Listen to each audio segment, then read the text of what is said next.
Hello everyone, स्वागत है आप सभी का पीसीएस बाय तरुण चैनल पर। जैसे कि आप सभी को पता है कि एमपीजीके को हम पूरा डिटेल्स में लगा रहे हैं और परीक्षा धाम बुक के माध्यम से कवर की जा रही है। 2026 वाली जो न्यू बुक आ चुकी थी वहीं से कवर कर रहे हैं। इसमें हम मध्य प्रदेश में पूरा एक दृष्टि मध्य प्रदेश का भूगोल मतलब की ज्योग्राफी के बारे में जो है चैप्टर की बात कर चुके थे। आज हम यहाँ पर जो बात कर रहे हैं मध्य प्रदेश की इकोनॉमी अर्थव्यवस्था के बारे में बात कर रहे हैं, जिसमें हम मध्य प्रदेश की ऊर्जा संसाधन एनर्जी रिसोर्स के बारे में बात करेंगे और आपके मिनरल्स रिसोर्स खनिज संसाधन के बारे में बात करने वाले हैं। ये दोनों चैप्टर बहुत ज्यादा महत्वपूर्ण रहेंगे इस बुक से, तो आपको थोड़ा सा ध्यान से देखना है क्योंकि एग्जाम्स के पॉइंट ऑफ व्यू से यहाँ से जो फैक्ट होते हैं वो डायरेक्ट तौर पर सीधे सीधे पूछे जाते हैं। तो आज का जो हमारा मध्य प्रदेश में ऊर्जा संसाधन 20 नंबर का चैप्टर है, सबसे पहले हम इसकी पृष्ठभूमि देखेंगे, फिर ऊर्जा विभाग वितरण के बारे में समझेंगे और ऊर्जा के प्रकार और स्रोत को समझेंगे। और ये जो आपका ऊर्जा के प्रकार और स्रोत है यही सबसे इंपॉर्टेंट चैप्टर में आपका रहने वाला टॉपिक है, तो थोड़ा सा इसको ध्यान से समझेंगे। सबसे पहले पृष्ठभूमि में बात की जाए तो 1905 का समय था। ग्वालियर रियासत में पहली बार भाप से बिजली उत्पादन करने के लिए 240 किलोवाट का यहाँ पर जो है चालू किया गया था। इसके बाद देश आजाद होने हुआ, उसके बाद क्या हुआ, मध्य प्रदेश में 10 सितंबर 1948 को विद्युत प्रदाय अधिनियम को लागू किया गया। तो ये डेट याद रखो, 10 सितंबर 1948। मध्य प्रदेश के विद्युत मंडल का गठन 1 दिसंबर 1950 को जबलपुर में किया गया था और 1953 में चांदनी मध्य प्रदेश का पहला ताप विद्युत केंद्र नेपानगर बुरहानपुर में स्थापित किया गया था। इसके बाद 1960 में मध्य प्रदेश की पहली जल विद्युत परियोजना गांधी सागर मंदसौर में स्थापित जो है की गई थी और 25 अगस्त 1982 को मध्य प्रदेश ऊर्जा विकास निगम भोपाल में इसकी स्थापना की गई थी। अभी एमपीपीएससी आरटीओ का एग्जाम 2025 में हुआ था, ये क्वेश्चन आया था कि मध्य प्रदेश में ऊर्जा विभाग की स्थापना कब की गई थी, तो 25 अगस्त 1982 को भोपाल में। जबलपुर स्थित बिजली बोर्ड भवन को शक्ति भवन जो है कहा जाता है, ये भी थोड़ा इंपॉर्टेंट याद रखिएगा। अब हम ऊर्जा वितरण और विभाग के बारे में बात किया है। सबसे पहले आपको 4 डिवीजन करना है। मध्य प्रदेश पावर जनरेटिंग जिसकी स्थापना 2001 में की गई थी, Madhya Pradesh power transmission company जिसकी स्थापना 2005 में की गई थी, Madhya Pradesh power trading company जिसकी स्थापना 2006 में की गई थी और इन तीनों के हेडक्वार्टर आपके जबलपुर में है। इसके बाद जो चौथा आता है Madhya Pradesh power management company जिसकी स्थापना 2012 में की गई थी और इसका मुख्यालय अलग अलग है, जैसे पश्चिमी क्षेत्र का इंदौर है, मध्य क्षेत्र का भोपाल है और पूर्वी क्षेत्र का जबलपुर है। एक तरीके से आपके बड़ी बड़ी सिटी में इसके हेडक्वार्टर्स हैं। ऊर्जा प्रकार और स्रोत, जैसे कि हमने बताया कि यही चैप्टर आपके लिए बहुत इंपॉर्टेंट है और यहीं से एग्जाम में सबसे ज्यादा क्वेश्चन जो है आते हैं। ऊर्जा प्रकार और स्रोतों में सबसे पहले अनवीकरणीय ऊर्जा और नवीकरणीय ऊर्जा। तो हम सबसे पहले अनवीकरणीय ऊर्जा के बारे में समझें। अन्य नाम इसका परंपरागत स्रोत या क्षय ऊर्जा के नाम से जाना जाता है। इसके भंडार जो होते हैं सीमित होते हैं और भविष्य में समाप्त हो सकते हैं। साथ में पर्यावरण के लिए ऊर्जा स्रोत यह क्षति या हानि पहुंचाने के लिए जाना जाता है और तापीय ऊर्जा परमाणु ऊर्जा इसके उदाहरण है। अब नवीकरणीय ऊर्जा जो वर्तमान में बहुत फेमस भी है, गैर परंपरागत स्रोत होते हैं, अक्षय ऊर्जा के नाम से इसको जाना जाता है। इसके भंडार हैं असीमित। अब सूरज को क्या कोई कम कर सकता है क्या या ज्यादा कर सकता है? वो तो एक क्या है, एक अक्षय ऊर्जा है, गैर परंपरागत। इसके भंडार सीमित नहीं है, असीमित भंडार है इसके, भविष्य में समाप्त नहीं हो सकते हैं। ऊर्जा जो स्रोत है पर्यावरण को क्षति नहीं पहुंचाता है और सौर ऊर्जा, पवन ऊर्जा, बायोमास, बायोगैस ये सभी आपके नवीकरणीय ऊर्जा के स्रोतों के रूप में जाने जाते हैं। अब हम इन अनवीकरणीय और नवीकरणीय के बारे में एक एक करके छोटी सी बात की जाए। सबसे पहले अनवीकरणीय में ताप विद्युत ऊर्जा की बात करें तो इसमें कोयले की सहायता से ऊर्जा जो है उत्पन्न की जाती है। मध्य प्रदेश का सबसे बड़ा विंध्याचल ताप विद्युत केंद्र सिंगरौली में है, जिसकी स्थापना 1987 में 1987 में स्थापित जो है किया गया था। इसके बाद आपका मध्य प्रदेश में कुछ ताप विद्युत केंद्र में, जैसे चांदनी ताप विद्युत केंद्र बुरहानपुर में है, विंध्याचल ताप विद्युत केंद्र सिंगरौली बेडन में है, संत सिंगाजी ताप विद्युत केंद्र खंडवा की डोंगलिया में है, सतपुड़ा ताप विद्युत केंद्र बैतूल के सारणी में है, अमरकंटक ताप विद्युत केंद्र अनूपपुर में है, जबलपुर ताप विद्युत केंद्र जबलपुर में है, झाबुआ ताप विद्युत केंद्र सिवनी में है, बुंदेलखंड ताप विद्युत केंद्र छतरपुर की बरेठी में है, मालवा ताप विद्युत केंद्र खंडवा में है और संजय गांधी ताप विद्युत केंद्र उमरिया बीरसिंहपुर में स्थापित। तो 10 ये आपके ताप विद्युत केंद्र, इनको थोड़ा सा ध्यान रखिएगा। अब चांदनी ताप विद्युत केंद्र की सबसे पहले बात किया तो इसकी स्थापना 1953 में की गई थी और यह मध्य प्रदेश का पहला ताप विद्युत केंद्र है। मध्य प्रदेश के बुरहानपुर जिले में स्थापित किया गया है। मध्य प्रदेश का सबसे छोटा ताप विद्युत केंद्र के रूप में जाना जाता है और कोयला स्रोत तवा घाटी क्षेत्र को प्राप्ति होती है। दूसरा आता है विंध्याचल ताप विद्युत केंद्र। विंध्याचल भारत का सबसे बड़ा ताप विद्युत केंद्र, याद रखिएगा। यह मध्य प्रदेश के बैठन सिंगरौली जिले में है और इसकी वर्तमान में जो क्षमता है वो 4760 मेगावाट है और इसको राष्ट्रीय ताप विद्युत निगम एनटीपीसी के द्वारा संचालित जो है किया जाता है। विंध्याचल ताप विद्युत केंद्र का पहला चरण रूस और दूसरा चरण विश्व बैंक की सहायता से इसको स्थापित जो है किया गया है। तो ऐसा क्वेश्चन बन सकता है कि विंध्याचल ताप विद्युत केंद्र में कौन सी दो अंतरराष्ट्रीय संस्था का सहयोग है? तो आप कहेंगे एक तो रूस का सहयोग है, रूस के अलावा बाकी है तो वर्ल्ड बैंक का भी सहयोग हो चुका है। फिर आता है संत सिंगाजी ताप विद्युत केंद्र। खंडवा जिले के डोंगलिया नामक स्थान पर 2014 में श्री सिंगाजी ताप विद्युत केंद्र की स्थापना की गई है, जिसकी वर्तमान क्षमता 2520 मेगावाट की है। इंदिरा सागर बांध इस ताप विद्युत केंद्र के जल स्रोत के रूप में कार्य जो है करता है। इसके बाद सतपुड़ा ताप विद्युत केंद्र की बात की है तो बैतूल जिले के सारणी में है। एमपीपीएससी एमओ 2025 में क्वेश्चन आया था। सतपुड़ा ताप विद्युत केंद्र की क्षमता जो है 1330 मेगावाट 1330 मेगावाट है और इसको जल स्रोत जो है तवा नदी से और कोयला स्रोत जो है पाथाखेड़ा क्षेत्र से प्राप्त होता है। संयुक्त राज्य अमेरिका के द्वारा इसे वित्तीय सहायता प्राप्त हुई थी और मध्य प्रदेश राजस्थान की राज्यों की 3:2 की अनुपात में साझेदारी है। 3 मतलब कि आपका मध्य प्रदेश और 2 मतलब कि राजस्थान। एमपीपीएससी पीसीई 2024 में क्वेश्चन ऑलरेडी ये आ चुका है। अमरकंटक ताप विद्युत केंद्र। अमरकंटक ताप विद्युत केंद्र की स्थापना 1965 में की गई थी। अनूपपुर जिले के चचाई नामक स्थान पर स्थित है। अमरकंटक ताप विद्युत केंद्र सुहागपुर कोयला क्षेत्र में स्थित है। इसके 4 इकाइयां हैं, पुरानी होने के कारण बंद हो चुकी हैं, जिसकी वर्तमान क्षमता केवल अब 210 मेगावाट बची है और इसको जल स्रोत सोन नदी से प्राप्त होता है। जबलपुर ताप विद्युत केंद्र की बात किया तो इसकी शुरुआत 1960 से की गई थी। नर्मदा की सहायक नदी बरगी है, उस नदी पर अवंतीबाई बांध के द्वारा जबलपुर ताप विद्युत केंद्र को जल आपूर्ति जो है की जाती है। इसके बाद झाबुआ ताप विद्युत केंद्र। झाबुआ ताप विद्युत केंद्र सिवनी के घनसौर जिले में स्थित है। 600 मेगावाट का ताप विद्युत संयंत्र है। सिवनी जिले में स्थित इसका नाम जो है झाबुआ ताप विद्युत केंद्र रखा गया था। तो अब ये आपको कंफ्यूज पैदा कर सकता है, कंफ्यूजन हो सकता है कि भाई झाबुआ ताप विद्युत केंद्र, और पक्की बात है कि झाबुआ भी ऑप्शन में आएगा, जो कि आप फिर गलत कर दोगे। आपको ध्यान रखना है सिवनी जिले में है, स्थित है। इसके बाद आता है बुंदेलखंड ताप विद्युत केंद्र, जिसको छतरपुर जिले में प्रस्तावित है। अभी जलापूर्ति इसको कैन नदी से और श्यामरी नदी से जो है प्राप्ति की जाएगी। दादा धूनी वाले ताप विद्युत केंद्र। मालवा ताप विद्युत केंद्र के नाम से इसको जाना जाता है। इसका दूसरा नाम दादा धूनी वाले ताप विद्युत केंद्र है। खंडवा जिले के गोराडिया में स्थित है। 1600 मेगावाट की मध्य प्रदेश और गुजरात की संयुक्त परियोजना है। इसके बाद संजय गांधी ताप विद्युत केंद्र उमरिया जिले के बीरसिंहपुर पाली में स्थित है, जिसकी वर्तमान क्षमता 1340 मेगावाट है। जल और कोयला आपूर्ति जो है जोहिला घाटी से जो है इसको पूर्ति जो है की जाती है। इसके बाद बात अगर की जाए हम तो Madhya Pradesh power generating company limited जो आपकी 4 जगह है उसकी बात की जाए तो अमरकंटक ताप विद्युत केंद्र आपकी कहां पर है? चेचाई अमरकंटक अनूपपुर में है, जिसकी क्षमता 210 मेगावाट है। सतपुड़ा ताप विद्युत केंद्र जिसकी स्थापना सरांडी बैतूल में है। 1330 मेगावाट, तीनों यूनिटों को मिलाकर 3 यूनिट है इसकी। संजय गांधी ताप विद्युत केंद्र बीरसिंहपुर उमरिया में है। 1340 मेगावाट क्षमता है, तीनों यूनिट को मिलाकर, मतलब कि 3 यूनिट इसकी भी है। और श्री सिंगाजी ताप विद्युत केंद्र डोंगलिया खंडवा जिले में है, जिसकी क्षमता 2520 मेगावाट है। 2 यूनिट इसकी है और दोनों यूनिटों को मिलाकर। मध्य प्रदेश में NTPC national thermal power corporation के द्वारा ताप विद्युत केंद्र की बात किया तो इसके भी द्वारा 4 संचालन की जाते हैं। विंध्याचल ताप विद्युत केंद्र सिंगरौली में है। 4760 मेगावाट इसकी क्षमता है और 13 यूनिटों को मिलाकर है। इसकी शुरुआत 1987 में की गई थी। गाडरवारा ताप विद्युत केंद्र नरसिंहपुर गाडरवारा में है। 1600 मेगावाट की क्षमता है, 2019 में शुरुआत की गई थी। खरगोन ताप विद्युत केंद्र, इसको खरगोन सैलदा गांव बनाया गया है। 1320 मेगावाट क्षमता है। और झाबुआ ताप विद्युत केंद्र सिवनी जिले में है। 600 मेगावाट की क्षमता है, 2016 में इसको जो है बनाया गया था। कुछ प्रमुख जल विद्युत परियोजनाएं हैं और उनकी क्षमता है। अब देखो एक एक चीज अगर आप देखोगे तो शायद आपको याद भी ना हो पाए। कुछ चीजों को हम पहले फोकस करवा देते हैं आपको, जिससे कि याद करने की कोशिश करना। एक तो नाम, जल विद्युत परियोजना कौन सी है, किस नदी से इसको स्रोत मिलता है और कहां पर है, कम से कम इतना तो याद कर ही लेना। और ज्यादा याद कर सको तो शुरुआत कब की गई थी, और उसके बाद पूरा ही याद करने की कोशिश कर रहा हो तो क्षमता भी याद कर लेना, तो और बढ़िया बात है।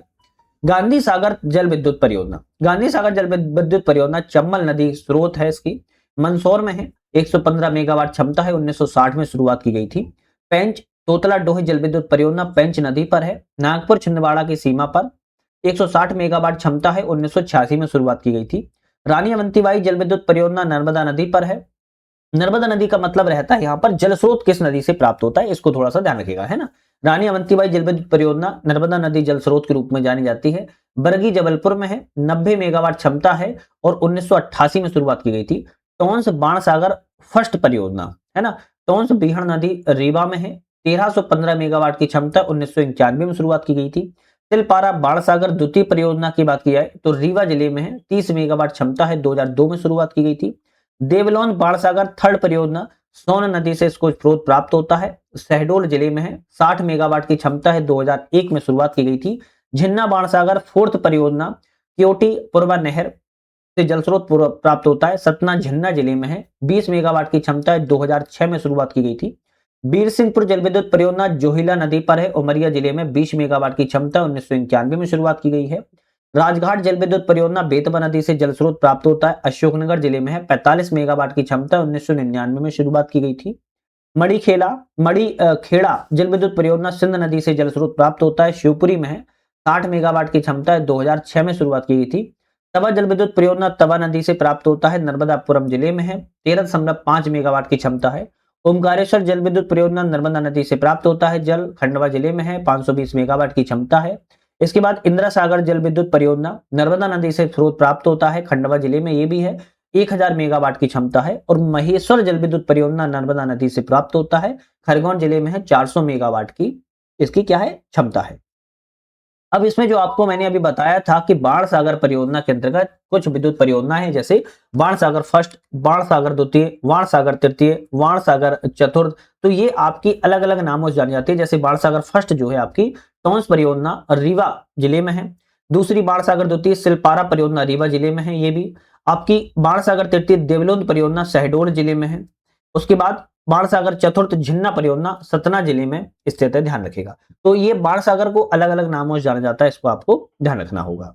इसके बाद कुछ निजी ताप विद्युत केंद्र भी हैं, जैसे जेपी पावर, अब नाम से ही लग रहा है जेपी कंपनी का है, तो जेपी पावर वेंचर्स लिमिटेड ताप विद्युत ग्रह बीना जिले में है, 500 मेगावाट की क्षमता है और इसका राज्य का जो अंश है 350 मेगावाट है। शासन ultra mega power plant Singrauli जिले में है, 3960 मेगावाट की क्षमता है, 1485 मेगावाट राज्य का अंश है। एसआर पावर लिमिटेड महान सिंगरौली जिले में है, 1200 मेगावाट की क्षमता है, 30 मेगावाट इसका राज्य का अंश है। जेपी ताप विद्युत ग्रह निगरी सिंगरौली जिले में है, 1320 मेगावाट की क्षमता है, जिसमें 495 मेगावाट राज्य का अंश है।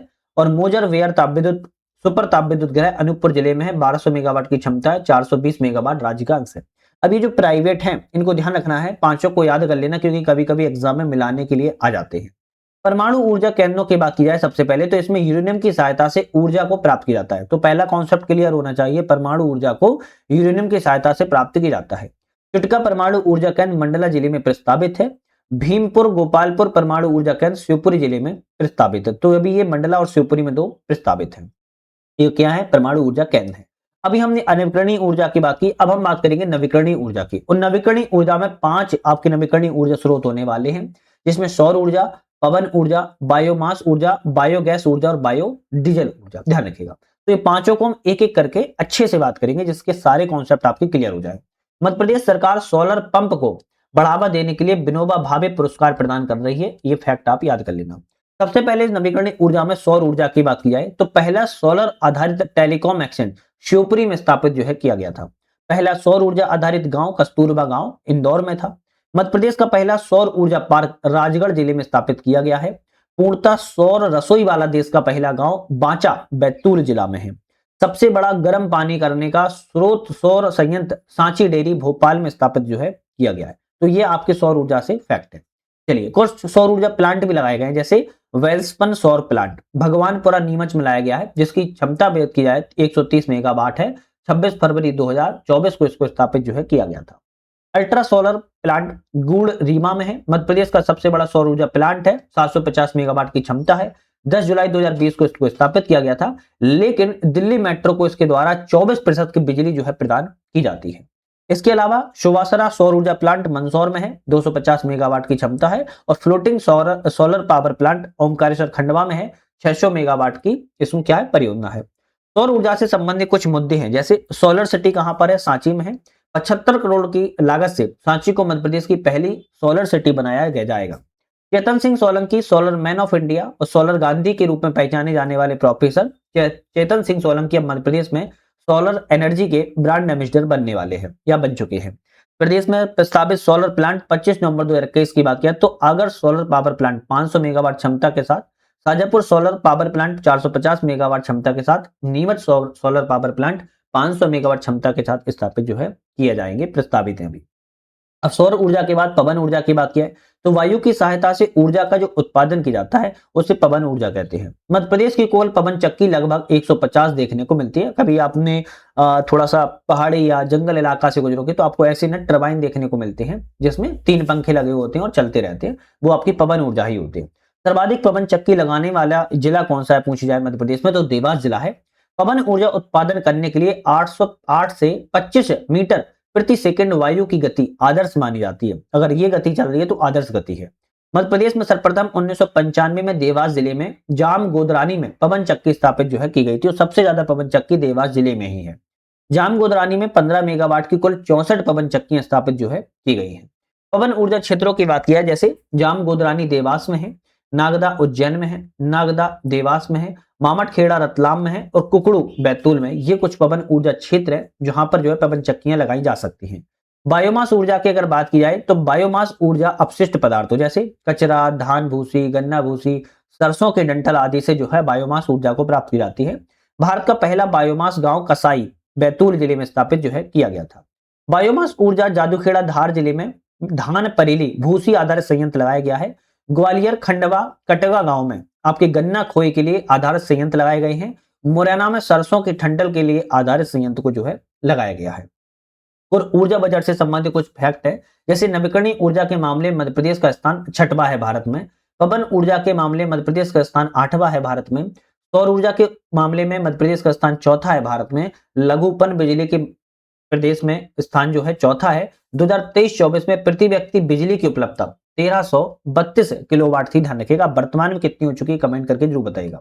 बायोमास ऊर्जा की बात की तो बायोगैस जो होती है वो सुलभ ऊर्जा भी कहा जाता है इसको। सर्वाधिक बायोगैस संयंत्र बैतूल जिले में उत्पादन किया जाता है। जबलपुर के पिपरिया पर्यट जो कि पर्यट नदी में राज्य का प्रथम बायोगैस विद्युत संयंत्र जो है स्थापित किया गया था 1.2 मेगावाट का। मध्य प्रदेश के पहले जैव मिथेनॉल संयंत्र का उद्घाटन 9 जनवरी 2017 को भोपाल में किया गया है। एशिया का सबसे बड़ा बायोमिथेनॉल पावर प्लांट इंदौर के देवगुराड़िया में स्थापित जो है किया गया है। ग्वालियर में अत्याधुनिक संपीड़ित बायोगैस सीबीजी जिसको कहते हैं संयंत्र के साथ भारत की पहली आधुनिक और आत्मनिर्भर आदर्श गौशाला को शुभारंभ जो है किया गया था। भारत का पहला बायोमास आधारित हाइड्रोजन संयंत्र खंडवा में जो है प्रस्तावित अभी किया गया है। हमारा 5वां आता है बायोडीजल। जेट्रोफा की सहायता से बायोफ्यूल बनाने का संयंत्र 10 किलोवाट का बांसगंडी मंडला में जो है स्थापित जो है किया जा रहा है। तो बायोडीजल पे सिर्फ एक ही फैक्ट है, इसको थोड़ा सा जरूर ध्यान रखिएगा। अब 20 चैप्टर के बाद हमारा अभी हमने एनर्जी रिसोर्स के बारे में बात की, अब हमारा आता है खनिज रिसोर्स के बारे में, है ना। मिनरल्स रिसोर्स जो होते हैं उसके बारे में हम बात की जाए तो खनिज रिसोर्स में भी आपको ध्यान रखना है सबसे पहले धात्विक खनिज, अधात्विक खनिज, आणविक खनिज और जीवाश्म खनिज। अब एक एक करके सभी पर बात करेंगे, आप सभी को पता होगा। धात्विक खनिजों में जैसे तांबा, मैंगनीज, सोना, लोहा, टंगस्टन, बॉक्साइट। अधात्विक खनिजों में अभ्रक, रॉक फास्फेट, हीरा, ग्रेफाइट, चूना पत्थर और संगमरमर। आणविक खनिजों में जैसे यूरेनियम, है ना। और आपकी जीवाश्म में कोयला और कोडबैड मैथीन के रूप में जाना जाता है। 2025 में पन्ना जिले के हीरे को जीआई टैग जो है प्रदान किया गया है, ध्यान रखिएगा। अब खनिज संसाधनों में सबसे पहले हम एक मैप पे पहले देख लेते हैं। ग्वालियर में जैसे चीनी मिट्टी, हिनौता में जैसे आपको हीरा, सतना में गैरू, अगर बात किया है तो चकरिया मझौली में सोना, सिंगरौली में कोयला, सुहागपुर में आपके डोलबई मीथेन, अमरकंटक में बॉक्साइट, मलाजखंड में तांबा, भरवेली में मैग्नीज, इसी तरह बैतूल में ग्रेफाइट, कोयला, जिंक, होशंगाबाद में टंगस्टन, झाबुआ में रॉक फास्फेट, एबिस्टस और कटनी में चूना पत्थर, जबलपुर में सफेद संगमरमर के लिए जो है जाने जाते हैं। तो आप इन सबका जो है मैप के भी थोड़ा सा ड्रॉ कर सकते हो। मध्य प्रदेश में कुछ खनिजों के स्थान है, जैसे प्रथम बात किया है तो पहले स्थान पर मध्य प्रदेश किस चीजों में है, तांबा में, मैग्नीज में, हीरा में और गैरू में। इसका चाहो तो स्क्रीनशॉट ले लेना, है ना, लिख लेना। तो खनिजों में मध्य प्रदेश जो है तांबा, मैग्नीज, हीरा, गेरू में है।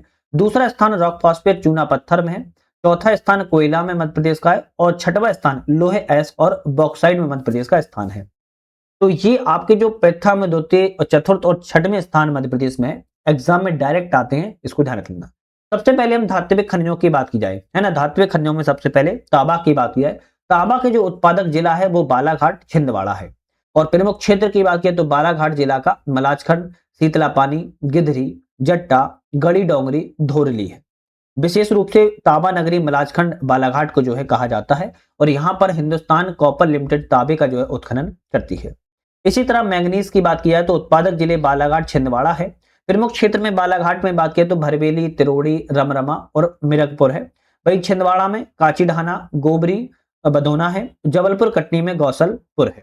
भरवेली जो है बालाघाट में एशिया की सबसे बड़ी संचित खजान खाने के रूप में जो है जानी जाती है और मैंगनीज जो है धारवाड़ चट्टानों में पाया जाता है। सोना गोल्ड की बात किया तो सीधी, सिंगरौली, कटनी में सोना पाया जाता है। सिंगरौली में बात किया तो चकरिया, चकरिया, निबुआ और गुरहार पहाड़ पर सोना देखने को मिलता है।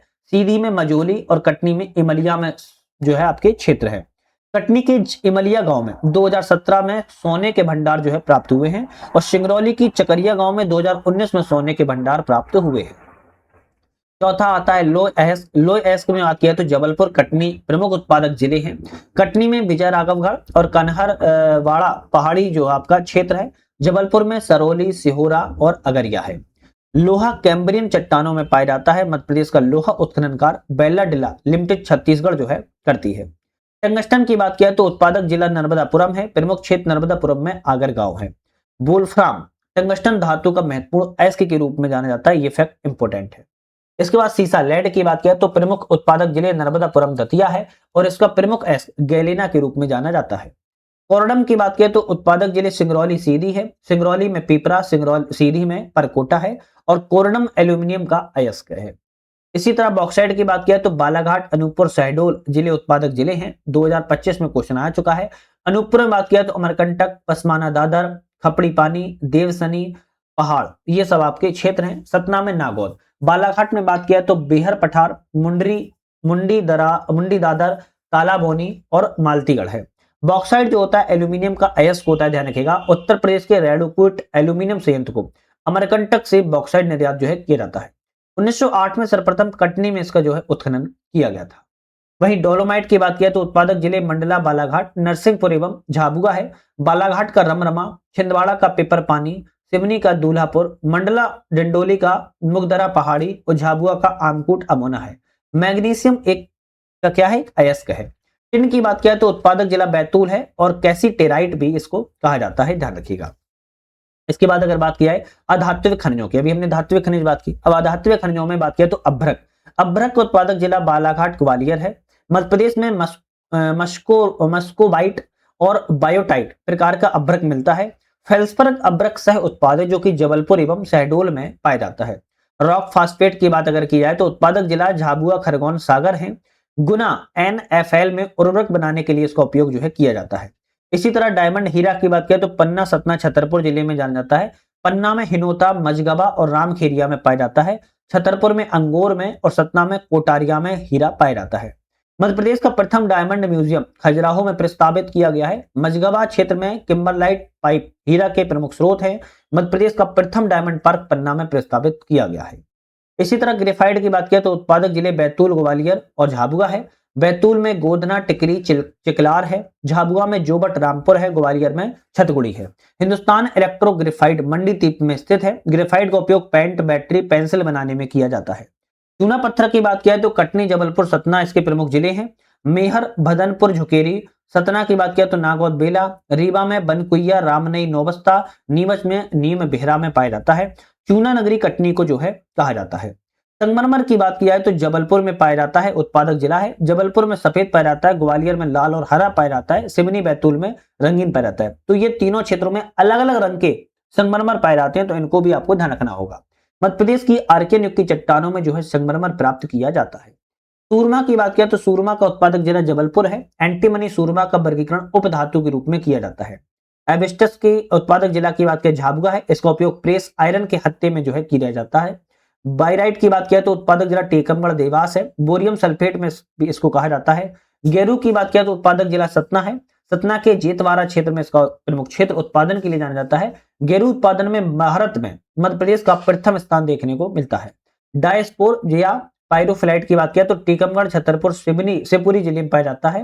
मध्य प्रदेश में देश का उत्पादन 41%, 14 मिलियन टन मध्य प्रदेश में ही पाया जाता है या किया जाता है। चीनी मिट्टी की बात किया तो जबलपुर, ग्वालियर क्षेत्र उत्पादक जिले हैं। जबलपुर में लम्हेटा, ग्वालियर में नवगांव और बाला के बारा, उमरिया में चिंदिया और रीवा में किटोली है। इसका उपयोग पॉटरी उद्योग में जो है किया जाता है। इसके बाद ग्रेफाइट की बात करें तो उत्पादक जिला छतरपुर, टीकमगढ़, दतिया है। छतरपुर में कटेरा, गढ़ी, मलहरा, हरिद्वार है। पन्ना में पिस्ता, लेलास है और दतिया में जनकपुर, नरगढ़, मलखानपुर है।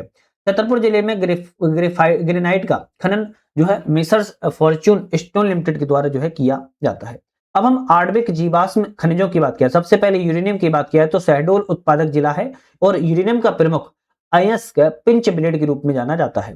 कोल बेड मीथेन की बात किया, शहडोल इसका उत्पादक जिला है। शहडोल का सुहागपुर क्षेत्र कोल बेड मीथेन कोयला भंडारों के साथ संयुक्त रूप में पाया जाता है। सुहागपुर में कोल बेड मीथेन का उत्पादन रिलायंस इंडस्ट्री के द्वारा जो है किया जा रहा है। इसके बाद कोयला की बात किया है तो कोयला जो है सिंगरौली, शहडोल में उत्पादक जिला है। सोन जोहिला घाटी शहडोल, अनूपपुर, उमरिया में किया जाता है। पेंच कानन घाटी छिंदवाड़ा और तवा घाटी बैतूल में। कोयला के लिए बात की जाए तो फैक्ट बात की जाए तो सुहागपुर मध्य प्रदेश का सबसे बड़ा कोयला क्षेत्र है। उमरिया मध्य प्रदेश का सबसे छोटा कोयला क्षेत्र है। मध्य प्रदेश में सर्वाधिक कोयला सिंगरौली जिले में पाया जाता है। सिंगरौली में कोयले की सबसे मोटी परत पाई जाती है। मध्य प्रदेश में सर्वाधिक बिटुमिनस प्रकार का कोयला पाया जाता है। उद्योगों की जननी कोयला को कहा जाता है। कोयले का संचय निचली गोंडवाना सेल समूह में पाया जाता है। झिंगुरदा क्षेत्र सिंगरौली में बिटुमिनस कोयले की सबसे मोटी परत पाई जाती है। उमरिया में कोयले का उत्खनन 1882 से हो रहा है और पेंच घाटी में कोयले का उत्खनन 1934 से किया जा रहा है। ये आपके कोयले संबंधी कुछ फैक्ट थे। अब कोयला उत्पादन करने वाली कुछ कंपनियां हैं मध्य प्रदेश में, जैसे northern coal field limited NCL Singrauli क्षेत्र में करती है, सर्वाधिक कोयले का उत्पादन करने वाली कंपनी है। South cold field limited Shahdol, Anuppur, Umaria में करती है और western cold field limited Chhindwara, Betul क्षेत्र में करती है। मध्य प्रदेश में कुछ अन्य खनिज भी हैं, जैसे सिलेट मंदसौर में उत्पादक जिला है। सिलेट एकमात्र उत्पादक जिला मंदसौर ही है। गिलास सैंड मुरैना, छतरपुर, दतिया में किया जाता है उत्पादक जिले। कैल्साइट झाबुआ, बड़वानी में इसका उपयोग दवाई बनाने में किया जाता है। फ्लोराइट कटनी में इसका उत्पादक क्षेत्र है। सोप स्टोन जिसे टाल्की के नाम से भी जाना जाता है, जबलपुर भेड़ा घाट में। थायर किले नरसिंहपुर शहडोल में, गेलेना दमोह क्षेत्र में और टेलकम सागर टीकमगढ़ क्षेत्र में इसका जो है उत्पादन किया जाता है। मधुआ के प्लान की थोड़े से फैक्ट की बात किया तो मध्य प्रदेश में मध्य प्रदेश खनिज निगम की स्थापना कब की गई थी तो 1962 में मध्य प्रदेश में खनिज निगम की स्थापना की गई है। मध्य प्रदेश की पहली खनिज नीति कब लागू की गई थी तो 1995 में। मध्य प्रदेश में नई खनिज नीति कब लाई गई तो आप कहेंगे 2010 में। गोल्ड प्लेजर नदियों में रेत में पाए जाने वाले स्वर्ण कणों को गोल्ड प्लेजर के रूप में जाना जाता है। मध्य प्रदेश छत्तीसगढ़ से लोहा निर्यात जापान देश को विशाखापत्तनम बंदरगाह से किया जाता है। मध्य प्रदेश से डोलोमाइट राउरकेला इस्पात संयंत्र उड़ीसा निर्यात की जाता है। पुखराज अभियान 2019 में नर्मदा और उसकी सहायक नदियों में अवैध तस्करी से होने वाले रेत खनन को रोकने के लिए चलाया गया अभियान था, जिसे पुखराज अभियान के नाम से जाना गया था। पेंच कानन सुहागपुर के कुछ क्षेत्रों में कोयला अर्ध कोकिकर प्रकार का पाया जाता है, जैसे सेमी क्रॉकर भी कहते हैं। गुरमुंड, धनकसा, शारदा कोयला क्षेत्र सतपुड़ा कोयला क्षेत्र के अंतर्गत शामिल जो है किए जाते हैं। कुछ मध्य प्रदेश में खनिज और उसके निर्यात के संबंध में, जैसे ग्रेनाइट जो है कोरिया, इंडोनेशिया, अन्य पूर्वी एशियाई देशों को निर्यात किया जाता है। निर्यात मतलब भेजा जाता है। मैग्नीज अमेरिका, ब्रिटेन, जर्मनी, रूस को निर्यात किया जाता है। लोह एस विशाखापट्टनम बंदरगाह के द्वारा जर्मनी और जापान को निर्यात किया जाता है। बॉक्साइड रेणुकूट उत्तर प्रदेश को निर्यात किया जाता है। क्लिंकर चूना भटिंडा पंजाब को निर्यात किया जाता है और डोलोमाइट राउरकेला इस्पात संयंत्र उड़ीसा को निर्यात जो है किया जाता है। इसके बाद मध्य प्रदेश में कुछ प्रमुख कोयला क्षेत्र है, अब इसके बारे में बात कर लेते हैं। मध्य भारत के कोयला क्षेत्र की बात की जाए तो सुहागपुर कोयला क्षेत्र, सिंगरौली कोयला क्षेत्र, उमरिया कुरार कोयला क्षेत्र, उसके बाद जोहिला कोयला क्षेत्र। अब इनके बारे में भी हम एक एक करके बात करेंगे, ध्यान रखिएगा, एक एक करके सभी पर टॉपिक पर बात करने वाले हैं। इसी तरह सतपुड़ा कोयला क्षेत्र में कानन घाटी कोयला क्षेत्र, पेंच घाटी कोयला क्षेत्र, पाथाखेड़ा कोयला क्षेत्र, तवा घाटी कोयला क्षेत्र, मोह पानी कोयला क्षेत्र के रूप में जाने जाते हैं। अब सबसे पहले हम मध्य भारत में कोयला क्षेत्र की बात किया तो इसमें सबसे पहले सोहागपुर कोयला क्षेत्र के बारे में बात करें। सोहागपुर कोयला क्षेत्र मध्य प्रदेश का सबसे बड़ा कोयला क्षेत्र है और यह दक्षिणी शहडोल के मुख्य गोंडवाना बेसिन में शामिल है। सोहागपुर क्षेत्र के अंतर्गत बुढ़ार, अमलई, बिजरी, झगराखंड, कोतमा खदानें शामिल की जाती हैं। बुढ़ार अमलई में कोयले का उत्पादन 1926 से जो है किया जा रहा है। इसी तरह सिंगरौली कोयला क्षेत्र की बात किया तो मध्य प्रदेश की कोयला की सबसे मोटी परत पाई जाती है। 1830 में यहाँ पहली बार कोयले का पता लाया गया था। सिंगरौली क्षेत्र के अंतर्गत झिंगुरदह, जयंत, गोरबी, मोहर उपबेसिन आदि क्षेत्र शामिल है। झिंगुरदह टाप में बिटुमिनस कोयले की सबसे मोटी परत जो है देखने को मिलती है। इसके बाद उमरिया कोयला क्षेत्र की बात किया है तो उमरिया कोयला क्षेत्र वर्तमान उमरिया जिले में स्थित है। इस क्षेत्र में 1882 में कोयले का उत्खनन 1882 से उत्खनन कोयले का किया जा रहा है। उमरिया कोयला क्षेत्र में 16 वर्ग किलोमीटर और कोरार में 23 वर्ग किलोमीटर में फैला है। उमरिया कोयला क्षेत्र की बात किया तो मध्य प्रदेश का सबसे छोटा कोयला क्षेत्र है। जोहिला कोयला क्षेत्र की बात किया है तो सुहागपुर कोयला क्षेत्र पश्चिमी जोहिला नदी घाटी में स्थित है। यहाँ की प्रमुख खदानें नौरोजाबाद बीरसिंहपुर में स्थित है। अब इसी तरह दूसरी बात की जाए तो सतपुड़ा कोयला क्षेत्र की। सतपुड़ा कोयला क्षेत्र में कानन घाटी कोयला क्षेत्र की बात किया तो वर्तमान छिंदवाड़ा जिले में स्थित है। मध्यम कोटि का कोकिंग कोयला यहाँ पर पाया जाता है। कानन घाटी क्षेत्र के अंतर्गत ददमा, कालीन छपार, घोराबारी, नीमखेरा, पनारा, झिनौर, दातला जमाई, हिंगन देवी, हरिदागढ़, शारदा आदि कोयले खदानें पाई जाती हैं। इसी तरह पेंच घाटी कोयला क्षेत्र की बात करें तो वर्तमान छिंदवाड़ा जिले में है। पेंच घाटी कोयले क्षेत्र का उत्खनन 1934 से प्रारंभ हुआ है और पेंच घाटी के अंतर्गत बाराकोई, चांदमेटा, परासिया, सिरगोरा, गजन, गेह, रेतिया, चिकली, धनकसा आदि 14 खदानें यहाँ पर कार्यरत पाई जाती हैं। पाथाखेड़ा कोयला क्षेत्र की बात किया तो यह कोयला क्षेत्र तवा घाटी बैतूल में स्थापित किया गया है। सतपुड़ा ताप विद्युत केंद्र सारणी को कोयला पाथाखेड़ा क्षेत्र से प्राप्त होता है। तवा घाटी की बात किया तो कोयला वर्तमान बैतूल जिले में स्थित है। सोहेबपुर कोयला क्षेत्र में इसको कहा जाता है। मोहपानी कोयला क्षेत्र की बात करें तो वर्तमान में नरसिंहपुर जिले में स्थापित इसको किया गया है। तो ये कुछ आपके मैप के माध्यम से आप इसको जो है एक बार जरूर देख सकते हो, ध्यान रखिएगा। मध्य प्रदेश में कुछ एक खनिज है और झलक में याद करने की कोशिश करेंगे, जैसे मलाज खंड, शीतल पानी, गिदरी, धोरली जट्टा और गड़ी डोंगरी। ताबा क्षेत्र है, बालाघाट जिले में है। इसके बाद भरबेली, तिरोड़ी, रमरमा, मीरकपुर की बात करें तो मैंगनीज क्षेत्र है, बालाघाट जिले में है। कांची ढाना, गोबरी बधोना मैंगनीज क्षेत्र है, छिंदवाड़ा जिले में है। गौसलपुर मैंगनीज क्षेत्र है, जबलपुर कटनी में है। मझोली सोना क्षेत्र है, सीधी जिले में है। गुरहार पहाड़ सोना क्षेत्र है, सिंगरौली जिले में है। निबुआ और चकरिया सोना क्षेत्र है, सिंगरौली जिले में है। आगरगांव टंगस्टन क्षेत्र है, नर्मदापुरम जिले में है। रामखेरिया, मझगामा, हिनोता हीरा क्षेत्र है, पन्ना जिले में है। रानीपुर नागौद बॉक्साइड क्षेत्र है, सतना जिले में है। पीपरा कोरडम क्षेत्र है, सिंगरौली जिले में है। विजय राघवगढ़ कन्हैवारा पहाड़ी लोहा क्षेत्र कटनी जिले में है। तरोली, सिहोरा, अगरिया और अगरिया पहाड़ी लोहा क्षेत्र जबलपुर जिले में है। अमरकंटक, पसमाना, दादर, खपड़ी पानी, देवसनी पहाड़ और चचनडीह बॉक्साइड क्षेत्र अनूपपुर जिले में है। इसके बाद बेहर पठार, मुंडी, दादर, कालाबोनी, मालतीगढ़ बॉक्साइड क्षेत्र बालाघाट में है। सोहागपुर बुडार कोयला क्षेत्र है, शहडोल जिले में है। गोरबी, जयंत, झिंगुरदह कोयला क्षेत्र सिंगरौली जिले में है। नौरोजाबाद, कुरार और बीरसिंहपुर कोयला क्षेत्र उमरिया जिले में है। चिकली, बरकुही, रावणवाड़ा, इकलेहरा, भमोड़ी, चांदामेटा, चिकली, अमाबाड़ा, दतला, हिंगन देवी, दमुआ, घोरावारी, पनारा, हिरदागढ़ और शिवपुरी कोयला क्षेत्र छिंदवाड़ा जिले में है। पाथाखेड़ा, सहायपुर, तवाघाटी और सरणी कोयला क्षेत्र बैतूल जिले में है। बदनपुर, झुकेही, चूना पत्थर क्षेत्र मेहर जिले में है। नागौद बेला चूना पत्थर क्षेत्र सतना जिले में है। बनकुइया, रामनई, नौबस्ता चूना पत्थर क्षेत्र रीवा जिले में है। पीपर पानी डोलोमाइट क्षेत्र छिंदवाड़ा जिले में है। दूल्हापुर डोलोमाइट क्षेत्र सिवनी जिले में है। बिजुरी, झगराखंड और कोतमा कोयला क्षेत्र अनूपपुर पूर्व में शहडोल में था। भीम बेहरा चूना पत्थर क्षेत्र नीमच में है। मोहर कोयला क्षेत्र सिंगरौली में है। और अंतिम में कटेरा, गढ़ी, मलहरा, हरद्वार, ग्रेनाइट छतरपुर जिले में जो है स्थापित उसको किया गया है। तो आज हमने यहाँ पर अपने 2 चैप्टर की बात यहाँ पर की हुई है। अगर आपने थोड़ा ध्यान से अगर इसको बिना स्किप किए देखा होगा तो आज एक तो हमारा चैप्टर हुआ है ऊर्जा संसाधन, दूसरा हुआ है खनिज संसाधन, है ना। नेक्स्ट जो हमारी वीडियो आने वाली है इसमें हम उद्योग की बात करेंगे, एमएसएमई अधोसंरचना के बारे में बात करेंगे, बौद्धिक संपदा जीआई टैग के बारे में बात करेंगे, राज्य की नीति आयोग और पंचवर्षीय योजनाओं के बारे में बात करेंगे। नेक्स्ट वीडियो में हम 4 से 5 चैप्टर एक ही वीडियो में बात करने वाले हैं जो कि बहुत ही ज्यादा महत्वपूर्ण रहने वाला है।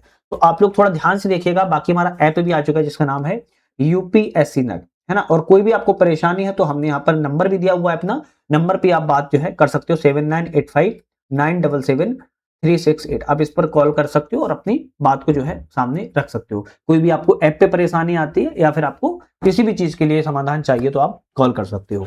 बाकी ऐप डाउनलोड करने के लिए हमने डिस्क्रिप्शन में लिंक दे ही दिया है, वहां से आप लोग डाउनलोड कर सकते हो। तो आज के लिए धन्यवाद।